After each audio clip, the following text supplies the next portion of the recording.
Bem-vindos a mais um episódio do Autónoma Tourism Talks, um programa feito em parceria com a T-News e a Universidade Autónoma. Hoje temos o prazer de conversar com Solange Moreira, CEO e Partner da Okino Hotels. Bem-vinda, Solange. Obrigada. Bem-vinda. Obrigada, Karina. Ora, nós antes de avançarmos para as perguntas costumamos fazer aqui um resumo do percurso profissional dos nossos convidados, e tu não és exceção. Portanto, nós vamos dizer aqui para onde é que tu andaste antes de fundares a Okino, e não é coisa pouca, porque há aqui muito a dizer. Portanto, tu desenvolveste um percurso sólido na área comercial e de desenvolvimento estratégico de marcas hoteleiras, passaste por grupos como Bahia Príncipe, Sana Hotels, Pestana, Believe, sempre com foco em mercados exigentes e diversos, desde a América Latina até a Europa. Trabalhaste em Espanha, por exemplo, já nos vais falar um bocadinho sobre tudo isto. Hoje lideras o teu próprio projeto, a Okino Hotels, trazendo uma visão muito própria sobre o futuro da hotelaria. E vamos lá começar com as perguntas para perceber o que é que te atraiu no turismo, no setor do turismo. Vamos ao início.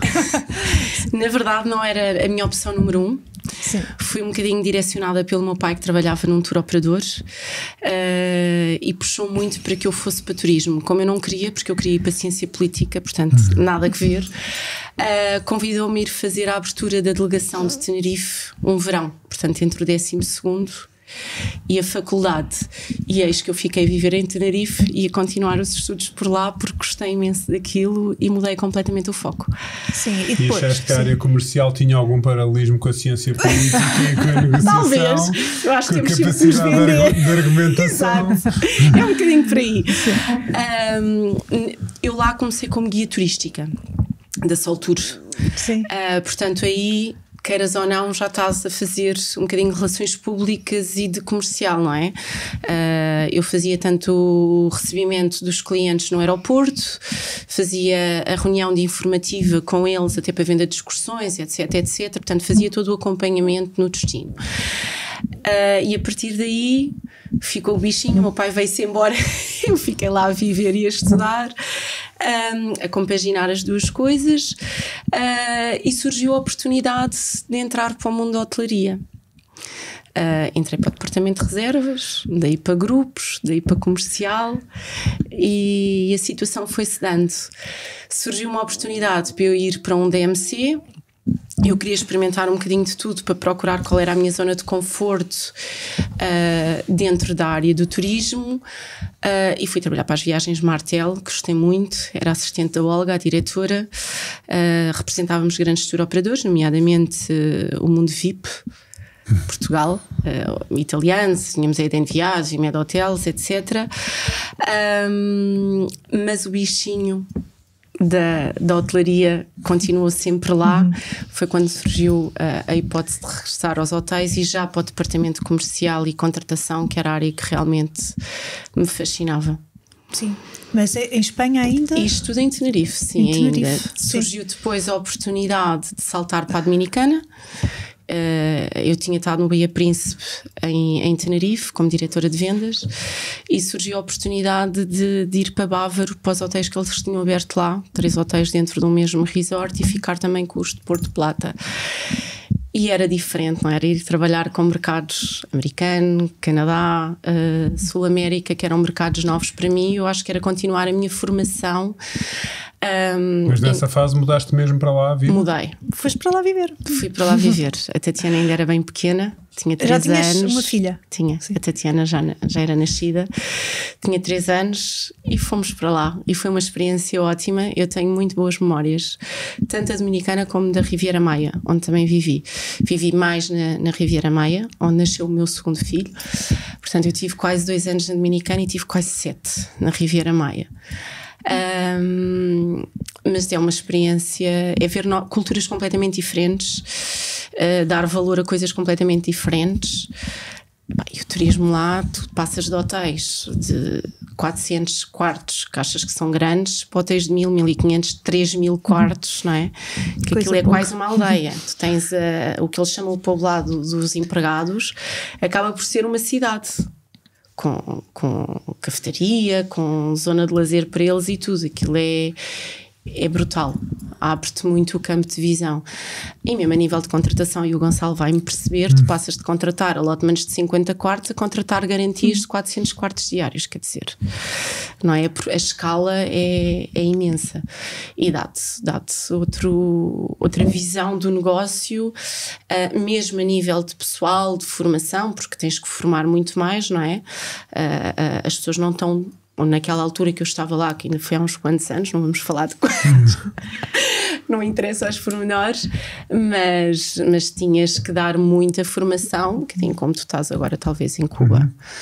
Pronto, e aprendes, não é? Sim. Aprendes muito. Daí para Portugal, como é que se dá o salto?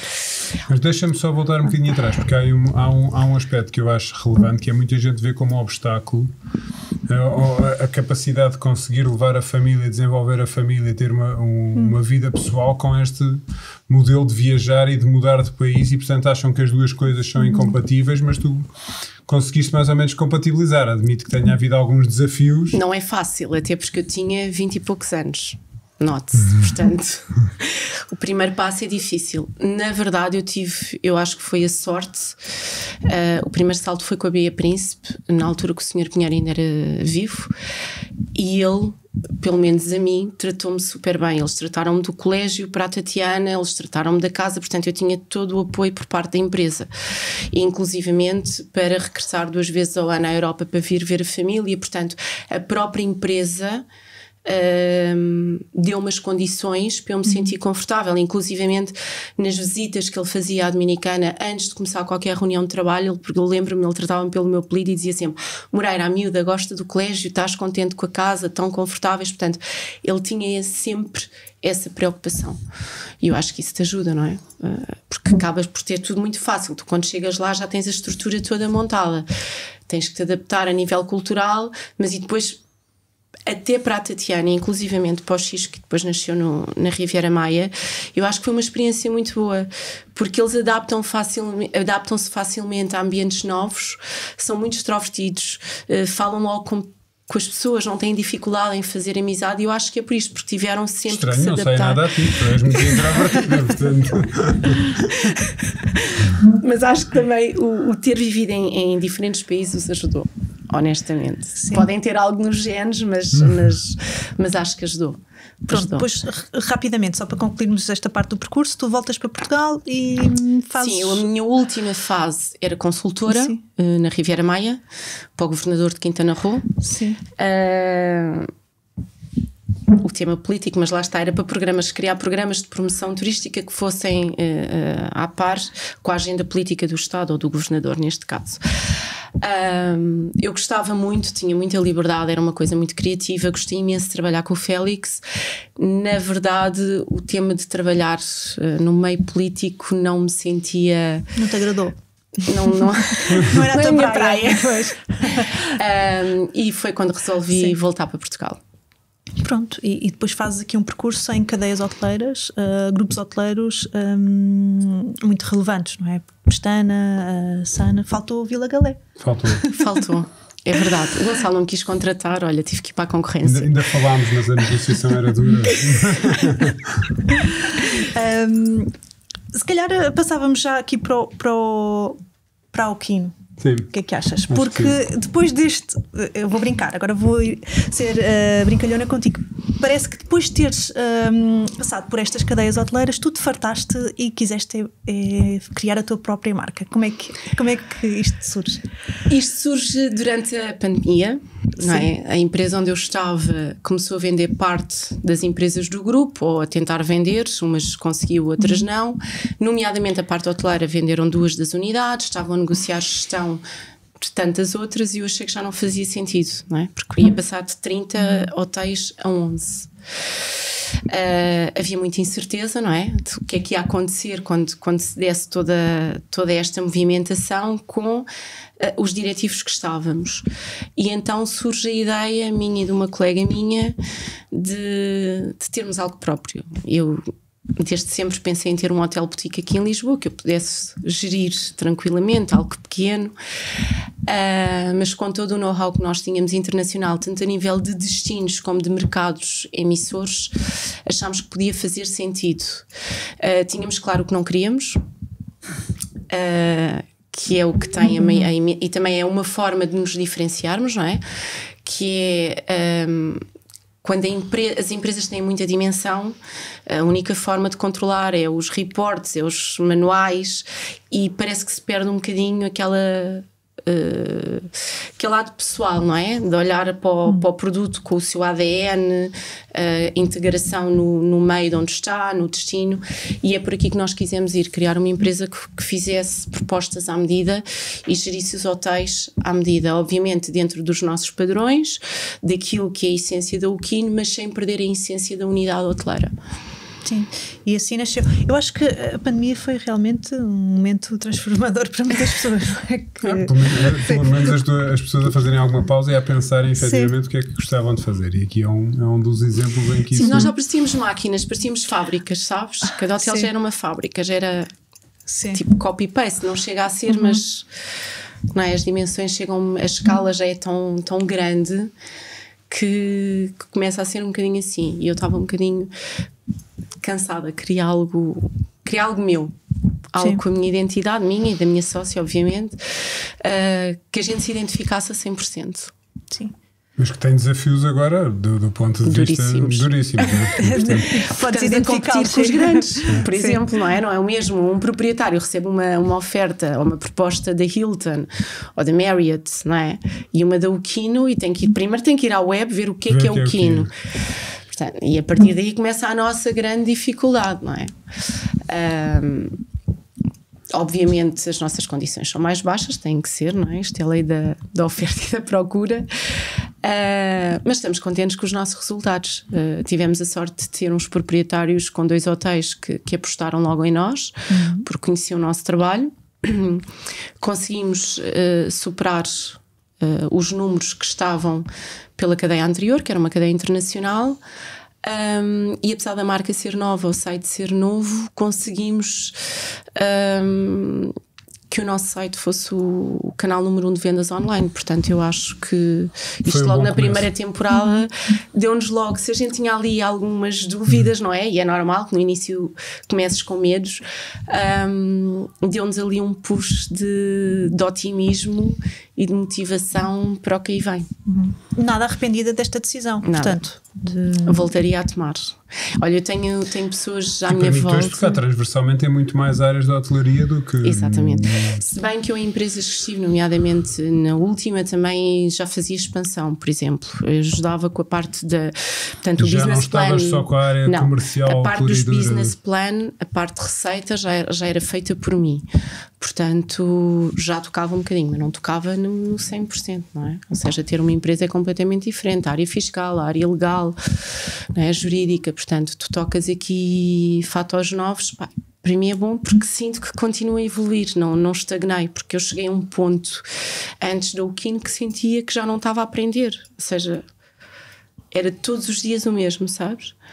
Apesar da hotelaria ser muito diversificada, eu sentia que era mais do mesmo. Ainda bem que tocas nesse assunto. Às vezes nós perguntamos aos nossos convidados, nem a todos, mas o que é que te motiva na tua profissão ainda?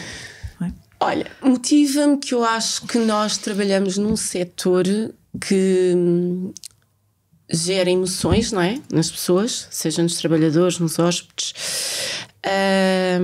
e cria memórias, não é? 90% ou 99% das vezes boas memórias. Mesmo que seja uma viagem de trabalho, um congresso, tu tens memória. Aquele hotel, lembras-te daquele recepcionista? A empatia, o estar sempre a conhecer pessoas diferentes, de nacionalidades diferentes, de culturas diferentes. Eu acho que o ser humano nunca deixa de aprender. E nem sempre a aprendizagem passa por uma universidade, onde nós estamos agora, não é? Ou por um trabalho, ou por uma formação. Nós aprendemos uns com os outros. Eu aprendo com os meus filhos, que têm muito menos experiência que eu. Todos os dias aprendo coisas com eles. Portanto, eu acho que nós aprendemos muito sempre.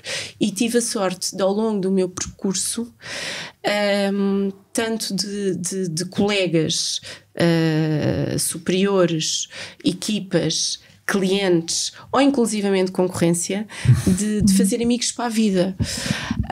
Eu acho que nos dá muito, é um setor muito que há movimentação, estamos sempre em mutação, não é? E estamos sempre em contacto com os outros, e é uma parte que me cativa muito, na verdade. E temos muito a falar da parte humana, não é? No fundo, este relacionamento humano. Eu acho que é isto que me atrai, honestamente. Relações, e depois todas estas mudanças, elas provocam sempre conhecimento de novas pessoas. Portanto, nunca se para de conhecer pessoas. E, portanto, para quem gosta de conhecer pessoas, presumo que seja o teu caso, não é? Acaba por ser talvez o principal aliciante, não é? Porque são novidades todos os dias. Há sempre clientes novos, há sempre colaboradores novos, há sempre parceiros novos, portanto, destinos novos, mercados emissores novos, portanto estás em contínua aprendizagem e conhecimento, e que sempre em contato com pessoas novas. Tu trabalhaste, já que trabalhaste em outros mercados, nem sempre temos a oportunidade de ter um convidado que tenha essas experiências. O que é que tu gostaste em cada um destes mercados em que trabalhaste? Eles não são muito parecidos, são mercado português com o mercado espanhol? O México foi da tequila. Obviamente, México, Dominicana, Jamaica, Cuba são mercados muito similares, não é? São mercados sul-americanos, estão sempre em festa, estão sempre com otimismo. As equipas são muito dedicadas, mesmo. Eu acho que chegam a ser devotas, sabes? O mercado americano é muito mais by the book, não é? É muito mais... Tens aqui um manual, é isto. Tem muitos mais standards, acaba por ser mais complicado no sentido da burocracia. Não obstante, eu ainda hoje recebi uma mensagem do rei da Apple Vacation a perguntar como é que eu estava, e eu já não estou com ele há 6, 7 anos. Portanto, eles acabam por ser muito friendly, são muito gentlemen, e eu acho que às vezes temos uma ideia um bocado errada de alguns mercados. Adoro Marrocos, tive a sorte de ter lá 3 hotéis. Estamos à procura de mais, agora para o Quino, e é um mercado que eu adoro, é uma cultura que eu adoro, que eu acho que é muito desconhecida pela maior parte, inclusivamente das agências de viagem. Gosto muito de contratar com eles, fazem-me sentir sempre muito bem-vinda quando vou, mesmo nas negociações, e é um destino multicultural que é brutal. Aliás, tu também já tiveste o prazer de viajar lá, deves partilhar a mesma opinião. Europa, eu gosto imenso do nosso mercado e não faço sequer diferenciação, apesar de ser diferente um francês para um inglês. Eu tenho a sorte, como vos disse, de ter parceiros incríveis, e as nossas negociações, apesar de irem ao detalhe numérico, não é, financeiro, acabam por ser muito friendly e win-win. Mas depois de muitos períodos a viajares muito, hoje viajas menos, não é? Ou continuas a viajar? Espero viajar menos no futuro próximo. Ainda continuas a fazer muitas... Ainda continuo. Sim. Ainda não consegui deixar o bichinho ainda continuo em contacto com muitos parceiros. Sim. Quero ver se cada vez menos, se a equipa vai ganhando liderança neste sentido, não é que eles não tenham liderança. Continuo. Eu acho que é as duas coisas, é o reclamo por parte dos parceiros e a minha vontade de não perder o contacto com eles. Portanto, há aqui um misto de sensações. Muito bem.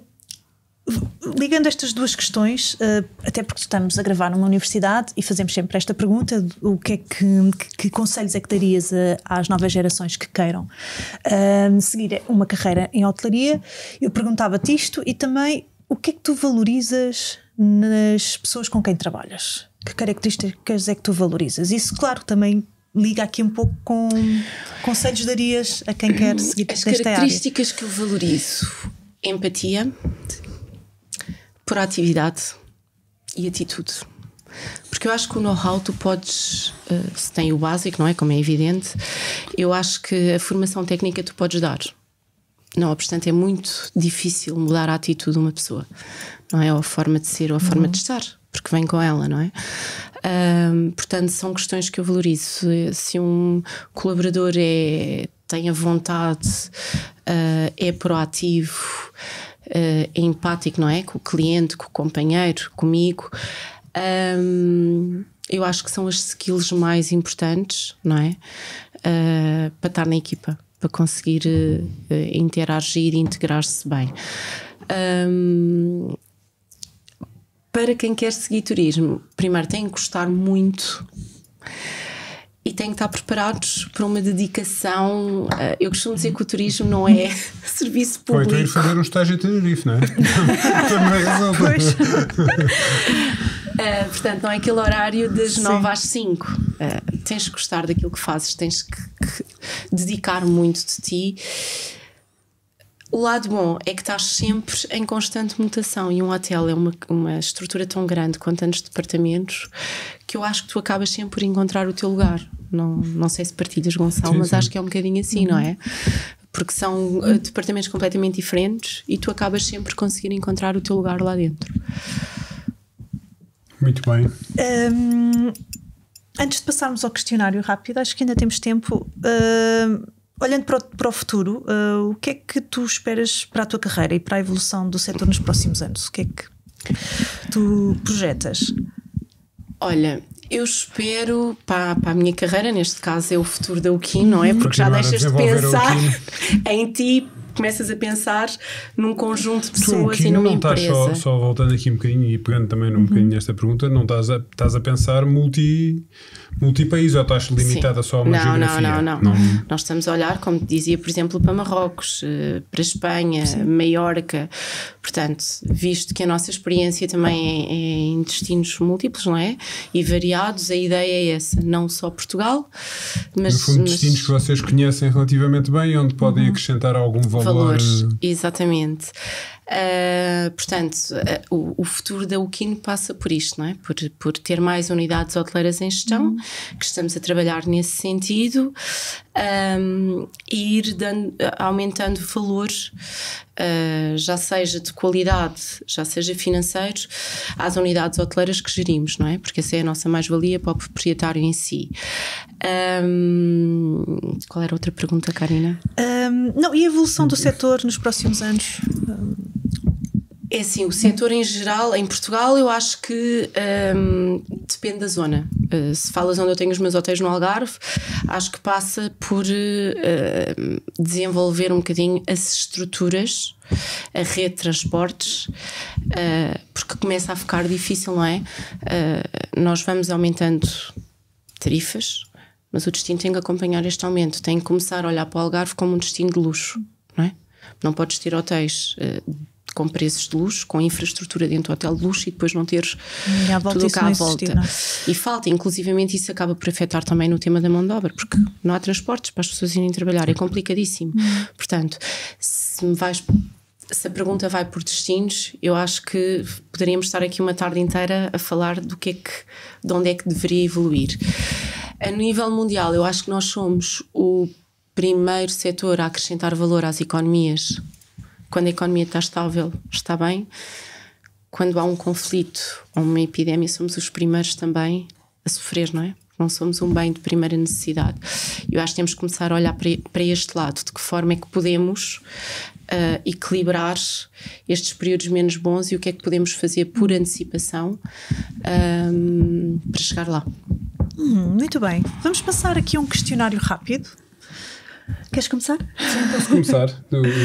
Para quem viajou muito e continua, pelos vistos, a viajar muito, qual foi o destino assim mais surpreendente que já visitaste? Quer seja em trabalho ou em lazer, assim algum...